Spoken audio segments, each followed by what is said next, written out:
Hello friend, स्वागत है आप सभी का अपने चैनल जेएम मैथ पर। फ्रेंड, आज के इस वीडियो में हम लोग क्लास 10 का चैप्टर नंबर 1 वास्तविक संख्या यानी कि रियल नंबर का 30 एमसीक्यू क्वेश्चंस करने वाले हैं। और यदि आप मेरे चैनल पे पहली बार आए हैं तो आप मेरे चैनल को सब्सक्राइब कर लीजिए और बेल आइकन को प्रेस कर लीजिए, जिससे मेरी वीडियो की सभी नोटिफिकेशन आप तक आसानी से पहुँच जाए। क्योंकि मैं इस चैनल में आपको लगातार सभी चैप्टर्स, जो भी क्लास 10 के चैप्टर्स हैं, उन सभी का मैं हर एक चैप्टर का एमसीक्यू क्वेश्चन कराता रहूंगा। तो आइए हम लोग बिना किसी देरी के वीडियो की शुरुआत करते हैं। पहला प्रश्न क्या कहता है कि 2 या 2 से अधिक अभाज्य संख्याओं का मौसा है कितना है। पहला ऑप्शन में ए में दिया हुआ है आपका 1, बी ऑप्शन में दिया हुआ है 2, सी ऑप्शन में 3 और डी में दिया हुआ है इनमें से कोई नहीं। तो आपका सही जवाब क्या हो जाएगा? ए, ऑप्शन 1। कैसे होगा? तो आइए हम लोग थोड़ा एक्सप्लेनेशन के माध्यम से समझते हैं। देखिए क्या कहता है कि 2 या 2 से अधिक अभाज्य संख्याओं का मौसा। जैसे अगर मान लें हम 2 या 2 से अधिक अभाज्य संख्या जैसे 5, 7 और 11, इन तीनों का हमें अगर मौसा निकालने के लिए बोला जाए तो कितना होगा? हमारा आंसर हुआ है 1। अब कैसे होता है तो देखिए, 2 या 2 से अधिक अभाज्य संख्याएं लिए हैं। अब इनका मौसा निकालने के लिए क्या करते हैं? अभाज्य गुणनखंड। तो 1 इंटू 5, ऐसे ही 7 के लिए तो इक्वल टू 1 इंटू 7, और फिर 11 के लिए क्या हो जाएगा? 1 इंटू 11। इस प्रकार से क्या हो जाएगा फ्रेंड? तो आपने क्या यहाँ पे देखा कि HCF क्या होता है, जो तीनों में मिलता है। तो तीनों में कौन ऐसे नंबर जो है कॉमन आ रहा है? तो 1 जो है वो तीनों में कॉमन आ रहा है, इसलिए HCF क्या हो जाएगा आपका? HCF इक्वल टू 1 हो जाएगा। इसलिए राइट ऑप्शन क्या हो जाएगा? 1 हो गया है। आइए हम लोग अब दूसरे प्रश्न की ओर बढ़ते हैं।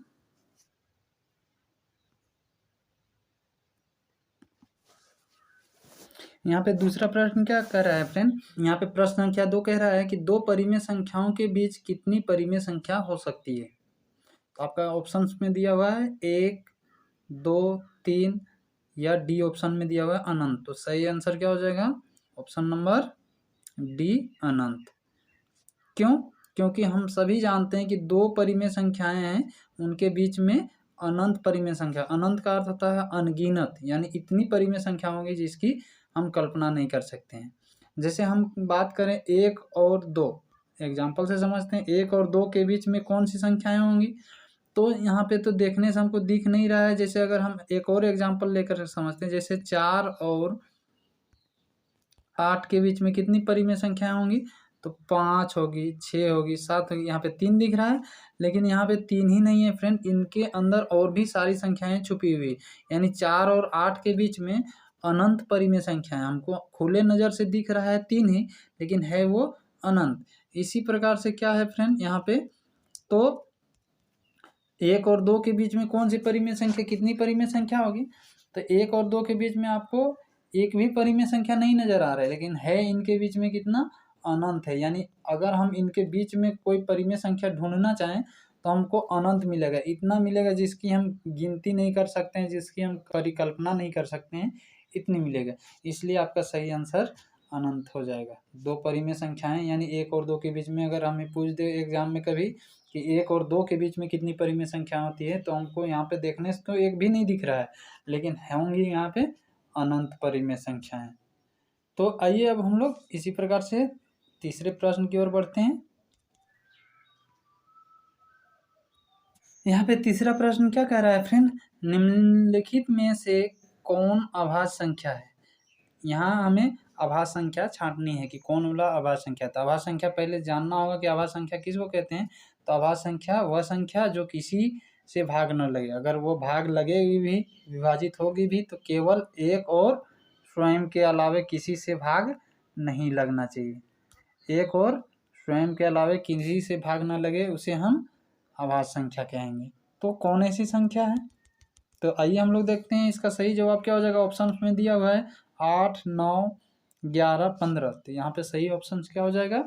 तो हो जाएगा आपका 11, यानी option number C is the right answer. कैसे होगा आइए समझते हैं। देखिए अभाज्य संख्या यानी 8 की अगर हम बात करें तो 8 किस से भाग लग सकती है? जो एक और स्वयं के अलावा किसी से भाग न लगे। तो 2 से लग सकती है, ये 4 से भी लग सकती है, और स्वयं से तो लगती है। तो स्वयं को छोड़ देने के बाद और एक को छोड़ देने के बाद, एक और स्वयं को छोड़ देने के बाद अन्य संख्याएं 2 और 4 हैं, इसलिए ये अभाज्य संख्या नहीं है। तो इस प्रकार से ये हो गई। अब हम 9 को समझते हैं। 9 आखिर अभाज्य संख्या क्यों नहीं है? तो 9 जो है 1 से भाग लगता है, 3 से भी भाग लगता है और खुद 9 से भाग लगता है। तो 1 और स्वयं के अलावा किसी से भाग नहीं लगना चाहिए, जबकि वह संख्या 3 है जो कि इससे भाग लग रही है, इसलिए आपका ये क्या हो जाएगा, ये भी अभाज्य संख्या नहीं होगा। फिर आपका क्या है क्वेश्चन में 11 है। तो 11 क्या है? तो 11 जो है 1 से भाग लगता है और खुद 11 से, यानी 1 और स्वयं के अलावा किसी से भाग ये नहीं लगता है, इसलिए ये क्या है, यही है आपका अभाज्य संख्या, इसे ही हम अभाज्य संख्या कहते हैं। अब हम 15 को देख लेते हैं। 15 में क्या है, 15 1 से भाग लगता है, 3 से भाग लगता है, 5 से और खुद 15 से भी भाग लगता है। तो 1, 3, 5, 15 इन सभी से भाग लगता है। और हम अभाज्य संख्या के बारे में क्या बतलाए, 1 और 15 यानी 1 और स्वयं के अलावा किसी से भाग नहीं लगना चाहिए, जबकि अन्य संख्याएं 3 और 5 भी हैं जो कि इनसे भाग लग रही है, इसलिए ये क्या हो गया, तो ये भी अभाज्य संख्या नहीं है। इसीलिए आपका सही ऑप्शन क्या था, 11 था। आइए अब हम लोग चौथे प्रश्न की ओर बढ़ते हैं। चौथा प्रश्न यहाँ पे क्या कर रहा है कि दो संख्याओं का मस 25 है और लस 50 है। तो कह रहा है आपसे कि इन संख्याओं का गुणनफल क्या होगा, यानी इन दोनों को गुना करेंगे तो क्या होगा। तो ऑप्शंस में है 1150, 1250, 1350, 1450। तो आपका सही ऑप्शन क्या हो जाएगा, तो आपका हो जाएगा option number B 1250। B is the right answer. कैसे होगा, आइए हम लोग समझते हैं। क्या है क्वेश्चन, यही बोला है कि इन दोनों संख्याओं का गुणनफल क्या होगा, यानी 25 और 50 का गुणनफल, यानी गुना करेंगे तो क्या होगा। तो देखिए फ्रेंड, जब भी आपको जीरो रहता है किसी भी संख्या के लास्ट में, तो जीरो को छुपा देते हैं, यानी मान के चलें कि यहाँ पे जीरो नहीं है, जीरो नहीं दिख रहा है, तो आपको क्या दिख रहा है, यहाँ पे केवल 5 दिख रहा है। यानी 5 को हम 25 के साथ इंटू करेंगे तो 25 25 क्या होता है, 125, 125 हो जाएगा। और एक जीरो जो छोड़ दिए थे वो हो गया, तो क्या हो गया, 1250। तो 1250 आपका सही आंसर हो गया। तो ऑप्शन नंबर इसीलिए बी हो गया था। आगे बढ़ते हैं हम लोग। पांचवा प्रश्न क्या कहता है, निम्नलिखित में कौन अभाज्य संख्या है। तो यहाँ पे क्या है, कौन अभाज्य संख्या है। हमको अभाज्य संख्या के बारे में फिर से पूछा था हमने, पिछले क्वेश्चन में भी एक और अभाज्य संख्या के बारे में बतलाए थे। तो इनमें से कौन अभाज्य संख्या हो जाएगी फ्रेंड, तो वैसी संख्या जो किसी से भाग ना लगे, लगेगा तो केवल 1 और स्वयं से। तो ये जो है 15 जो है वो क्या होता है, 15 जो है वो 3 से भी भाग लगता है और 5 से लगता है, यानी 1 और स्वयं के अलावा अन्य से लग रहा है, इसलिए ये तो होगा नहीं। तो 12 को देखते हैं, तो 12 भी 2 से लगता है, 3 से लगता है, 6 से लगता है, तो ये भी नहीं होगा। इस तरह से 75 को अगर देखते हैं, तो 75 जो है वो 1 से, 5 से, 3 से और 15 से और 25 से लगता है, तो ये सभी से लग रहा है, इसलिए हम जानते हैं कि अभाज्य संख्या जो है 1 और स्वयं के अलावा किसी से नहीं लगता है। तो हमारे पास आखिरी ऑप्शन क्या बच गया फ्रेंड, यहाँ पे क्या बच गया आपका 23। तो 23 आपका राइट आंसर हो जाएगा, यानी ऑप्शन नंबर डी हो जाएगा आपका सही। क्वेश्चन नंबर 6 कह रहा है, निम्न में से कौन अपरिमेय संख्या नहीं है। तो कौन अपरिमेय संख्या नहीं है, तो ये तो अपरिमेय संख्या है, ये भी अपरिमेय संख्या है, क्योंकि जो रूट से पूरी बाहर ना निकले वो सभी अपरिमेय संख्या होंगी। तो ये क्या हो गया, ये आपका सी जो है वो अपरिमेय संख्या नहीं, ये सभी अपरिमेय संख्याएं हैं। तो अपरिमेय संख्या कौन नहीं है, तो ऑप्शन नंबर सी नहीं है। कैसे नहीं, आइए समझते हैं।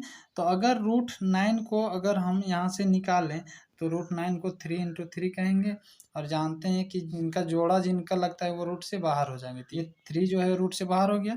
इस तरह से इंटू 16 था, तो 16 में भी 16 जो है 4 × 4 से ये निकल के बाहर आएगा 4। तो इस प्रकार से क्या हो गया, 3 और 4 जो है वो यानी रूट से बाहर निकल के आ गए। तो जो रूट के अंदर में बचा रहता है उसे हम अपरिमेय संख्या कहते हैं। तो ये तो मेरा ये दोनों जो है वो बाहर निकल जाएंगे, तो 3 × 4 क्या हो जाएगा, 12 हो जाएगा। तो यानी 12 जो है इनके बदले क्या हम कह सकते हैं, इक्वल टू 12 कह सकते हैं। तो 12 कहेंगे, तो ये 12 जो है वो क्या है, परिमेय संख्या है, इसीलिए ऑप्शन नंबर सी हमारा राइट आंसर होगा। तो आइए अब हम लोग 7 क्वेश्चन को करते हैं। क्वेश्चन नंबर 7 क्या कहता है, यूक्लिड विभाजन एल्गोरिथ्म दो धनात्मक पूर्णांकों के निम्न में से किसे परिकलित करने की तकनीक है। क्वेश्चन कह रहा है कि यूक्लिड विभाजन एल्गोरिथ्म दो धनात्मक पूर्णांक में किन चीज़ों को निकालने के लिए इस विधि का उपयोग किया जाता है, लस, मस, भागफल या शेषफल। तो हम लोग किसका उपयोग करते हैं, तो ऑप्शन क्या हो जाएगा आपका, मस मीन्स HCF। आप लोग पढ़े होंगे एक्सरसाइज 1.1 में कि यूक्लिड विभाजन एल्गोरिथम से हम लोग HCF निकालते थे, A = BQ + R, ये यूक्लिड विभाजन एल्गोरिथम था। तो ये इससे क्या निकलता था, HCF निकलता था, यानी HCF निकालने की ये एक तकनीक है यूक्लिड विभाजन एल्गोरिथम। तो आइए अब हम लोग 8वें प्रश्न को अगल करते हैं। कहता है निम्न में से कौन परिमेय संख्या है। तो यहाँ हमें परिमेय संख्या छांटनी है। तो पहला में दिया हुआ है, यहाँ पे देखिए, यहाँ पे थोड़ा सा मिस्टेक है, यहाँ पे आपका हो जाएगा ये जो है, ये यहाँ पे रूट हो जाएगी। तो यहाँ पे क्या है, √3, यहाँ पे 2√2/√2, यहाँ पे है C में 4 + √5 और यहाँ पे √6। तो यहाँ पे क्या हो जाएगा, तो आपका ऑप्शन नंबर क्या हो जाएगा, B is the correct answer, यानी B जो है वो परिमेय संख्या है। कहिएगा कैसे है, तो देखिए क्या है, 2√2/√2, √2 से √2 कटेगा तो आपका क्या बचेगा, 2 बचेगा, और 2 क्या है, परिमेय संख्या है। यहाँ पे थोड़ा सा मिस्टेक था, यहाँ पे रूट लगना था, नहीं लगा है, तो यहाँ पे क्या हो जाएगा, इसलिए option number B is the correct answer. अगर यहाँ पे A में अगर रूट नहीं मानेंगे तो फिर ये दोनों आपके सही आंसर हो जाएंगे। तो यहाँ पे A और B तो ऐसा कोई दिया नहीं है, इस वजह से आपका यहाँ पे रूट होना था। तो आइए आगे बढ़ते हैं हम लोग। 9th नंबर क्या कहता है, दो क्रमिक सम संख्याओं का HCF क्या होगा। दो क्रमिक का मतलब होता है लगातार की अगर दो सम संख्याएं हैं तो उनका HCF निकालेंगे तो क्या हो जाएगा। तो ऑप्शन में क्या दिया हुआ है आपका, ऑप्शन में दिया हुआ है 1, 2 और यहाँ पे क्या है 3, 5। तो कौन सा आंसर हो जाएगा आपका, तो option number B is the correct answer, यानी क्या हो जाएगा, दो क्रमिक सम संख्याओं के बीच का HCF क्या होगा, 2 होगा। कैसे होगा, तो आइए देखते हैं। जैसे एग्जाम्पल हम लोग सेट करते हैं, जैसे एग्जाम्पल में देखिए दो क्रमिक सम संख्या, दो कोई भी क्रमिक सम संख्या यानी लगातार की संख्याएं हैं, क्रमिक का मतलब होता है लगातार। तो जैसे 6 और 8, अगर इनका हम लोग HCF निकालेंगे तो 6 = क्या हो जाएगा, तो 2 × 3, और 8 = क्या हो जाएगा, तो 2 × 2 × 2। तो क्या हो जाएगा, जो दोनों में मिलता है वही HCF होता है। तो HCF = क्या हो गया, HCF = 2। दोनों में तो एक ही 2 मिला, तो दोनों में से एक 2 ले लेते हैं, तो यहाँ पे HCF 2 हो जाएगा, इसलिए ये B आंसर करेक्ट है। आइए हम लोग आगे बढ़ते हैं क्वेश्चन नंबर 10 की ओर। 10 में क्या कहता है कि 1400 यानी 1400 में 2 का अधिकतम घात है। तो इसका सही ऑप्शन क्या हो जाएगा आपका, तो इसका सही ऑप्शन आपका हो जाएगा option number B is the correct answer. कैसे होगा, आइए एक्सप्लेनेशन के माध्यम से समझते हैं। देखिए यहाँ पे क्या कर रहा है कि इसका अधिकतम घात, अगर घात जानना है तो क्या करेंगे, इसको हम लोग अभाज्य गुणनखंड के रूप में तोड़ेंगे। तो इस तरह से तोड़ने के लिए लिख देंगे, और यहाँ पे 2 से डिवाइड करेंगे तो 700 बार में होगा, फिर 2 से डिवाइड करेंगे तो क्या हो जाएगा, 350 हो जाएगा, फिर 2 से डिवाइड करेंगे तो 2 × 1 = 2, 2 × 7 = 14 और 2 × 5 = 10। उसके बाद 2 से डिवाइड नहीं होगा, इसका मतलब क्या होगा, 2 का अधिकतम घात क्या हो सकता है इस संख्या के लिए। तो अगर हम लिखें 1400 = क्या हो जाएगा, तो 2 × 2 × 2 × और आगे इसे ही बढ़ाएंगे। तो यानी हमको केवल 2 का अधिकतम घात पूछा है, तो अब 2 से डिवाइड होगा नहीं, तो हमको 2 का अधिकतम घात क्या हो जाएगा, तो यहाँ पे 2 × 2 × 2 हो गया, तो 2 जितना बार गुणाम रहता है उतनी घात कर देते हैं, तो 2 पे घात 3, इसलिए ऑप्शन नंबर B क्या हो जाएगा आपका, करेक्ट हो जाएगा। आगे बढ़ते हैं क्वेश्चन नंबर 11 की ओर।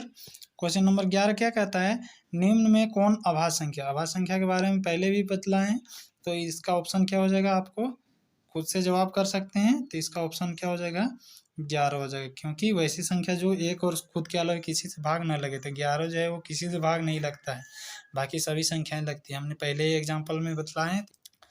अब आगे हम लोग चलते हैं। यहाँ 12वां प्रश्न क्या कहता है, इनमें कौन सी संख्या अपरिमेय है। तो हमें अपरिमेय संख्या ढूंढनी है कि कौन सी संख्या अपरिमेय है। तो अपरिमेय संख्या जो रूट से पूरी बाहर ना निकले। तो देखिए यहाँ से रूट 9 क्या हो जाएगा, यहाँ से बाहर निकलेगा 3। ये अगर बात करें तो 25 जो है यहाँ से 5 निकलेगा, और यहाँ पे 49 से क्या निकलेगा 7। तो जो रूट से पूरी बाहर ना निकलेगा, तो ये जो है 20 जो है वो बाहर नहीं निकलेगा, इसलिए option number B is the correct answer. प्रश्न संख्या 14 क्या कहता है, निम्नलिखित में कौन परिमेय संख्या है। तो परिमेय संख्या जो रूट से बाहर निकलेगा वो परिमेय संख्या होगा। तो देखिए ये तो रूट से बाहर नहीं निकलेगा, तो ये परिमेय नहीं होगा। ये भी रूट से बाहर नहीं निकलेगा, तो ये भी परिमेय नहीं होगा। ये भी रूट से बाहर नहीं निकलेगा, तो परिमेय नहीं होगा। तो यहाँ पे 2 - 2 बराबर 0 हो जाएगा। तो 0 एक परिमेय संख्या है, इसलिए option number C is the correct answer. आगे बढ़ते हैं हम लोग। प्रश्न संख्या 15 में क्या कहता है कि 6/15 का दशमलव प्रसार क्या होगा। तो आपका ऑप्शन में क्या दिया हुआ है, शांत, अशांत, आवर्ती, इनमें से कोई नहीं। शांत का अर्थ होता है कि अगर इसका हम लोग दशमलव में निकालेंगे आंसर, तो क्या होगा, कहीं एक जगह पे जाकर के इसका जो भागफल है वो रुक जाएगा। और अशांत का मतलब है कि उसका भागफल नहीं रुकेगा और शेषफल बार बार आता ही रहेगा। और आवर्ती का अर्थ होता है कि इसका शेषफल जब दोबारा रिपीट होने लगता है तो उसे हम आवर्ती कहते हैं, या इसका भागफल भी दोबारा रिपीट होता है तो उसको हम आवर्ती कहते हैं। इसलिए इसका सही आंसर क्या हो जाएगा, तो इसका सही आंसर आपका हो जाएगा ऑप्शन नंबर ए, शांत। आइए हम लोग आगे बढ़ते हैं।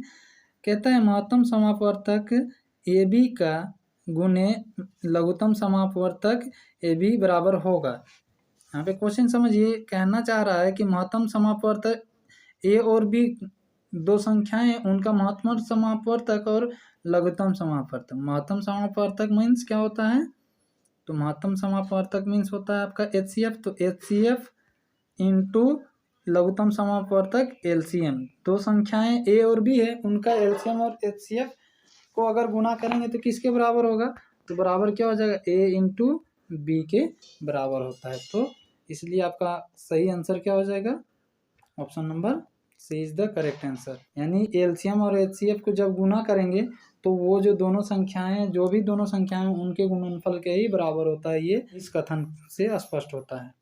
आइए अब हम लोग 17वें प्रश्न को हल करते हैं। कहता है कि 625 के अभाज्य गुणनखंड में 5 का घात कितना होगा। तो इसका आंसर क्या हो जाएगा, option number D is the correct option. कैसे होगा, तो देखिए यहाँ पे हमको क्या पूछ रहा है कि 625 के अभाज्य गुणनखंड का घात क्या होगा। यानी इसका अभाज्य गुणनखंड करेंगे तो क्या हो जाएगा, 625 को हम लोग तोड़ेंगे तो यहाँ पे 5 से टूटेगा, तो 125 बचे 625, तो 125 बार हो जाएगा। फिर 5 से देंगे 25 बचे 125, फिर 5 से देंगे 5 बचे 25, यानी कि क्या हो गया आपका, तो यहाँ पे देखिए कि 5 इंटू 5 इंटू 5 इंटू 5, 4 को 5 हो रहा है, यानी 5 पे घात 4 हो रहा है। तो हमको पूछ रहा है कि 5 का घात कितना होगा, तो ये घात रहा 4, तो इसलिए option number D is the correct answer. आइए हम लोग आगे बढ़ते हैं। हम क्वेश्चन नंबर 18 क्या कहता है कि दो परिमेय संख्याओं के बीच की परिमेय संख्या होती है। यहाँ पे क्या है, 2 1 3, डी ऑप्शन में है अनंत। तो क्या हो जाएगा आपका सही आंसर, ये तो हम लोग पीछे भी किए हैं, तो इसका सही आंसर क्या हो जाएगा, अनंत। हमने बतलाया था कि दो संख्याओं के बीच में अनंत होती है, जैसे 6 और 9। एक बार के लिए फिर से एग्जांपल ले, 6 और 9 के बीच में कितनी संख्याएं होंगी, तो ये नहीं कह सकते कि 7 और 8 दो ही संख्या होगी, दो ही संख्या नहीं होगी। इनके बीच में हम चाहें तो अनंत संख्याएं निकाल सकते हैं। आपको भले खुला आंख से नजर आ रहा है साधारण दिमाग लगाने से कि 7 और 8 दो ही संख्या है, जबकि इनके बीच में हमारा अनंत परिमेय संख्या है। तो आइए हम लोग आगे बढ़ते हैं। अब क्वेश्चन नंबर 19 क्या कहता है कि क्या एक परिमेय संख्या और अपरिमेय संख्या का गुणनफल अपरिमेय संख्या हो सकता है। तो क्या हो सकता है, तो आपका ऑप्शन क्या हो जाएगा, ऑप्शन नंबर हाँ या नहीं या दोनों या पता नहीं। तो क्या हो जाएगा, option number C is the correct answer. कैसे होगा, तो देखिए फ्रेंड, यहाँ पे क्या बोल रहा है कि एक परिमेय संख्या और एक अपरिमेय संख्या को अगर हम गुणा करेंगे तो क्या होगा। तो सबसे पहले एक परिमेय संख्या ले रहे हैं, जैसे 0, परिमेय संख्या 0 है, और एक अपरिमेय संख्या ले रहे हैं जैसे √3, इन दोनों का गुणनफल करेंगे तो क्या होगा, तो बराबर 0 हो जाएगा। और 0 क्या है, एक परिमेय संख्या है, तो परिमेय और ये क्या है, अपरिमेय है, इन दोनों का गुणनफल क्या है, अपरिमेय आया। तो यहाँ पे क्या प्रश्न पूछ रहा है कि परिमेय और अपरिमेय का गुणनफल अपरिमेय होगा, तो यहाँ पे तो परिमेय आया। चलिए ये आ गया, यानी हाँ भी हो सकता है और नहीं भी, तो ये नहीं हुआ है, परिमेय और अपरिमेय का गुणनफल अपरिमेय नहीं हुआ है, ये तो परिमेय आया है।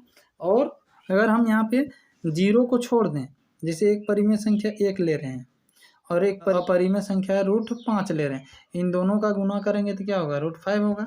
तो परिमेय ये है और अपरिमेय है, तो परिमेय और अपरिमेय का गुणनफल अपरिमेय आया। तो यहाँ पे पूछ रहा है कि परिमेय और अपरिमेय का गुणनफल अपरिमेय हो सकता है, तो हाँ हो सकता है, तो यहाँ पे हाँ हुआ।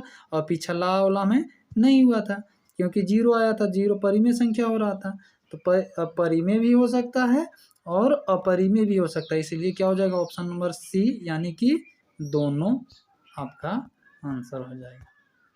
आई होप आप लोग को समझ में आ गया होगा। आगे बढ़ते हैं। क्वेश्चन नंबर 20 क्या कहता है, दो परिमेय संख्याओं के बीच कितनी अधिकतम परिमेय संख्याएं हो सकती है। दो परिमेय संख्याओं के बीच में कितनी अधिकतम परिमेय संख्याएं हो सकती है, ये रिपीटेड क्वेश्चन है, तो आपका ऑप्शन क्या हो जाएगा, अनंत। इसको समझाने की जरूरत नहीं है, आगे बढ़ते हैं हम लोग। क्वेश्चन नंबर 21 क्या कहता है कि निम्नलिखित में से कौन अपरिमेय संख्या है। निम्नलिखित में कौन अपरिमेय संख्या है, तो देखिए इससे क्या निकलेगा, यहाँ पे इस रूट से 8 निकलेगा बटे और इस रूट से 6 निकलेगा, तो 8/6 ये तो रूट से बाहर निकला। और हम अपरिमेय किसको बतलाएं, जो रूट से बाहर ना निकले, तो यहाँ से √81 से क्या निकलेगा, 9 निकलेगा।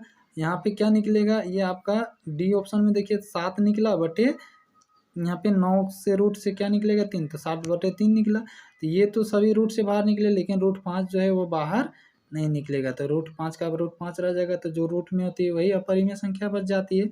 तो पूरी रूट से बाहर निकलेगा, ये देखिए ये सभी पूरी बाहर रूट से निकले हुए हैं, इसलिए ये क्या हो गया, तो आपका option number C is the correct answer, यानी √5 जो है वो अपरिमेय संख्या है। चलिए आगे बढ़ते हैं। कहते हैं 22वां क्वेश्चन कि वृत्ताकार पथ पर 3 धावक एक ही स्थान से दौड़ना प्रारंभ करते हैं। जैसे देखिए यहाँ पे एक बनाते हैं सर्कल, देखिए कहता है एक वृत्ताकार पथ है जिसमें 3 धावक एक ही स्थान से, 3 व्यक्ति हैं, धावक में दौड़ने वाले 3 व्यक्ति हैं, और तो तीनों एक ही स्थान मान लीजिए यहाँ से स्टार्ट करते हैं और तीनों जो हैं दौड़ना स्टार्ट करते हैं। तो कोई ज़्यादा तेज़ दौड़ता है, कोई कम तेज़ दौड़ता है, कोई तुरंत यहाँ पे पहुँच जाता है, तो कोई आगे, तो कोई इसके बीच में हो जाता है। तो अब जब अगली बार जब तीनों मिलेंगे तो तीनों जो हैं वो क्या होता है कि एक चक्कर लगाने में एक जन को 4 घंटा लगता है और एक जन को 8 घंटा लगता है, और एक को कितना लगता है, देखिए एक को 3 घंटा का समय लगता है, यानी 3, 4 और 8 घंटे का समय तीनों को लगता है। तो पूछ रहा है आपसे क्वेश्चन कि तीनों जो है वो प्रारंभिक स्थान जहाँ से शुरू किए थे वहाँ पे आकर के कितने समय बाद, कितने देर बाद मिलेंगे। तो आपका ऑप्शन क्या है, चलिए देख लेते हैं, 6 घंटा, 8 घंटा, 16 घंटा और 24 घंटा। तो आपका सही आंसर क्या हो जाएगा, तो इसका सही आंसर हो जाएगा ऑप्शन नंबर डी, 24 घंटा।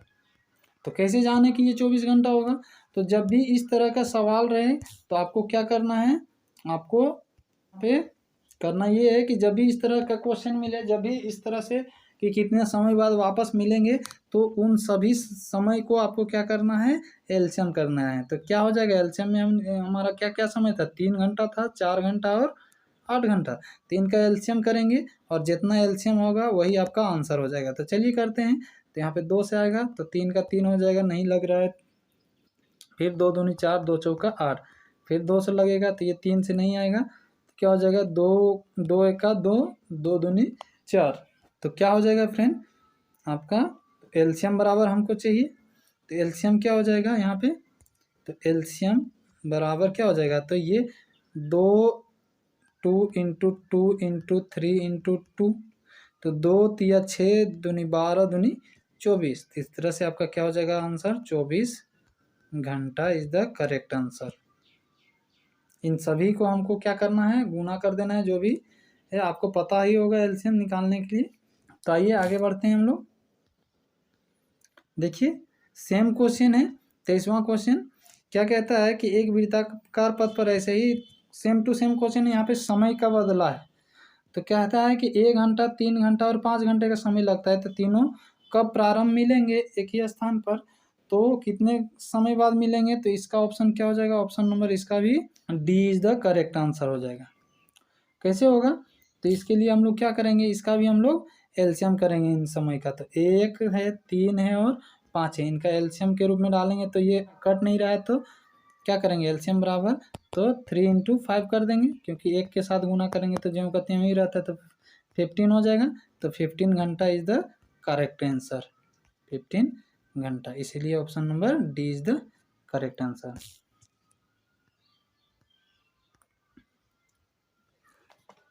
आइए अब हम लोग क्वेश्चन नंबर 24 को करते हैं। कहता है क्वेश्चन नंबर 24 कि √2 है एक, क्या है, परिमेय संख्या, अपरिमेय संख्या है, प्राकृत संख्या या इनमें से कोई नहीं।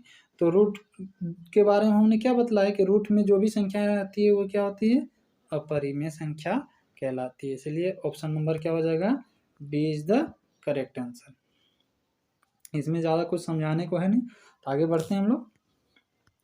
यहाँ पे 25वां प्रश्न सेम टू है 24वें के जैसा ही है। कहता है √3 एक है, तो क्या है, परिमेय संख्या, प्राकृत संख्या, अपरिमेय संख्या या इनमें से कोई नहीं। तो क्या हो जाएगा, तो आपका ऑप्शन नंबर क्या हो जाएगा, सी इज द करेक्ट आंसर, अपरिमेय संख्या। जो भी रूट में बचती है वो सभी अपरिमेय संख्या होती है। तो आइए आगे बढ़ते हैं अब।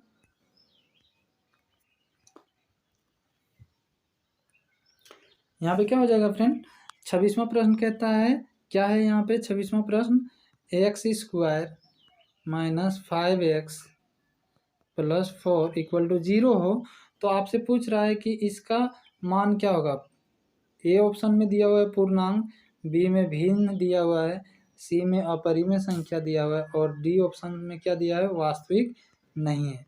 तो कौन सा आंसर सही होगा आपका, तो option number A is the correct answer. क्या हो जाएगा, ये इसका जब x का वैल्यू फाइंड आउट करेंगे तो क्या हो जाएगा, पूर्णांक में आएगा। पूर्णांक यानी माइनस चाहे प्लस में आएगा, वो चाहे भिन्न रहे चाहे अपरिमेय रहे, लेकिन वो तो आएगा, उसको हम क्या कहेंगे, तो पूर्णांक ही कहेंगे। इसलिए ऑप्शन नंबर बी। तो आपको x का मान निकालने के लिए आता होगा, गुणनखंड विधि से करके निकाल सकते हैं। यहाँ पे ज़्यादा समय लग जाएगा, इसलिए मैं इस प्रश्न को छोड़ दे रहा हूँ। आगे बढ़ता हूँ, तो इसका ऑप्शन नंबर ए हो जाएगा, पूर्णांक होगा, यानी जो भी x का मान आएगा चाहे -1/2 ही आए, तो ये भी पूर्णांक है, ये भी पूर्णांक है। पूर्णांकों से मिल करके ही परिमेय संख्या या भिन्न संख्या बनता है। तो भिन्न आंसर में क्यों नहीं हुआ, क्योंकि कोई संख्या जो है बिना भिन्न का भी होता है, जैसे 5 है, तो 5 क्या है, ये तो भिन्न के रूप में नहीं है, ये तो सीधा सीधे पूर्णांक के रूप में है। तो 5 भी हो सकता है आंसर में x का वैल्यू, तो इसीलिए पूर्णांक कह दिया जिसमें सभी कुछ समेट करके आ जाता है। आगे चलते हैं हम लोग। 27वां क्वेश्चन क्या कहता है कि 3√3 है, क्या है, तो परिमेय संख्या है, अपरिमेय संख्या है, पूर्णांक संख्या है या इनमें से कोई नहीं। तो देखिए 3√3 क्या है, तो ये जो है पूरा पूरी बाहर नहीं निकला, 1√3 जो है रूट के अंदर में रहा, एक जबकि निकला हुआ है। तो हमने बतलाया है कि जब भी सभी संख्याएं जब तक बाहर ना निकले तो वो क्या कहलाती है, अपरिमेय संख्या ही कहलाती है। इसलिए option number B is the correct answer. चलिए आगे बढ़ते हैं हम लोग। 28वां प्रश्न क्या कहता है कि ये जो है, यहाँ पे थोड़ा सा मिस्टेक है। सपोज कर लीजिए आप कि 1.112 फिर 112 फिर 11112 और डॉट डॉट डॉट है, तो ये किस प्रकार की संख्या है, ये आपसे पूछ रहा है। यहाँ पे दशमलव सब छूट गया है, यहाँ पे फर्स्ट में अगर दशमलव लगा दें तो यहाँ पे डेसिमल लगा दिए, तो हमसे पूछ रहा है कि ये किस प्रकार की संख्या है। तो ये ऑप्शन में दिया हुआ है परिमेय संख्या, अपरिमेय संख्या, पूर्णांक संख्या, इनमें से कोई नहीं। तो ये कौन सी संख्या हो जाएगी, तो ये भी आपका हो जाएगा अपरिमेय संख्या।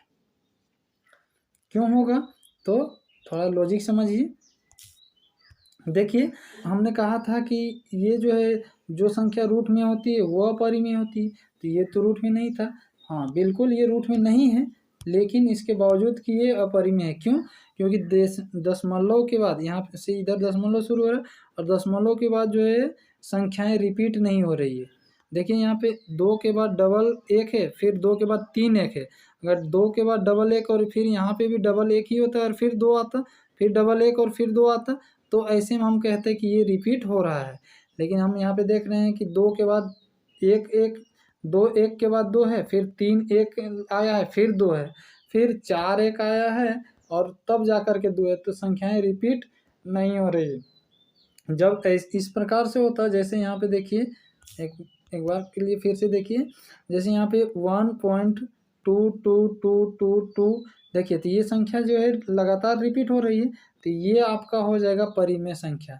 जबकि ये वाला क्या हो जाएगा? अपरिमेय। यहाँ पे डॉट डॉट होता तो दोनों में डॉट डॉट है, लेकिन फ़र्क इतना है कि एक ही संख्या ये यहाँ पे रिपीटेशन हो रहा है, जबकि यहाँ पे संख्या का रिपीटेशन नहीं हो रहा है। यहाँ पे दो एक के बाद कहिएगा, यहाँ पे तो 2 के बाद 1 आ ही रहा है, तो रिपीट तो हो रहा है जरूर, लेकिन यहाँ पे क्या हो रहा है कि यहाँ पे 2 1 आया, फिर तब जा कर के 2 आया, फिर 3 1 आया, 2 ही 1 के बाद फिर 2 आना चाहिए था, लेकिन यहाँ पे क्या हो रहा है 3 1 आ रहा है तब 2 आ रहा है। अगर यहीं पे 2 1 के बाद फिर यहाँ पे 2 होता तो ये क्या हो जाता आपका?